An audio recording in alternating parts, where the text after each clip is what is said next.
হারু নিচের তলায় তার ছাগল দুটোকে আর হাঁস মুরগিগুলোকে বেঁধে রেখে নিজে দোতলার খুপড়িতে বসে বৈঠা বইতে লাগলো।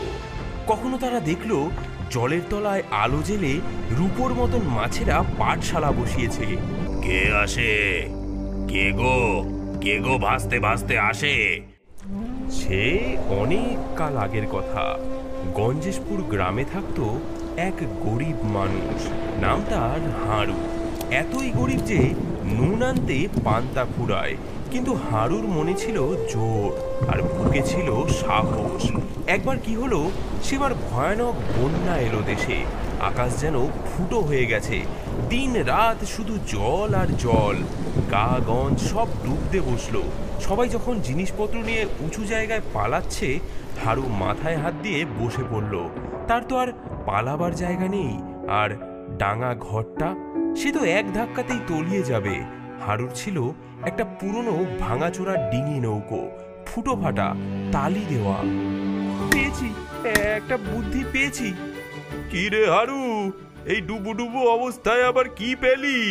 গুপ্তধন নাকি? তার চেয়েও বড় জিনিস কাকা, আমি ঠিক করেছি এই নৌকার উপর একটা দোতলা বাড়ি বানাবো। কি বললি? নৌকার ওপর বাড়ি? তোর কি মাথাটাই খারাপ হয়ে গেল নাকি রে? দোতলা বাড়ি? তা সেই বাড়িটাতে উঠবি কি দিয়ে? মই নাকি বাঁদর ঝোলা? নাকি জলের তলা দিয়ে ডুব সাঁতার কেটে? দেখোই না কি করি। আমার বাড়ি যখন নদীর জলেই ভাসবে, তখন আর ডাঙা খুঁজে মরতে হবে না। জল কমলে যেখানে খুশি ভিড়িয়ে দেব। তোর যা ইচ্ছে কর বাপু, তবে সাবধান, যা দিনকাল পড়েছে। যেমন ভাবা তেমন কাজ। হারু লেগে পড়ল কাজে। এদিক ওদিক থেকে জোগাড় করে আনলো ভাঙা কাঠ, পুরনো টিন, বাঁশ, দড়ি। গায়ের লোক হাসাহাসি করে। কেউ বলে পাগল, কেউ বলে ভীমরতি ধরেছে। হারু কিন্তু নিজের মনে কাজ করে যায়। নৌকার ফুটো ফাটাগুলো কোনো মতে সারিয়ে তার উপর প্রথমে একটা তক্তা বিছালো।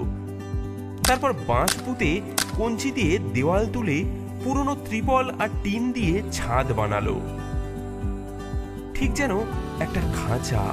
তার উপরে আবার একটা ছোট্ট ঘর তুলল। এই হলো তার দোতলা বাড়ি। দেখতে যে কি অদ্ভুত হলো, পুরো একটা তালপাতার সেপাই যেন নৌকার ওপর দাঁড়িয়ে।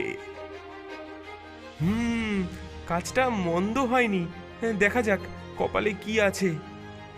দুদিন যেতে না যেতেই হুড়মুড়িয়ে জল বাড়ল। গায়ের চালাঘরগুলো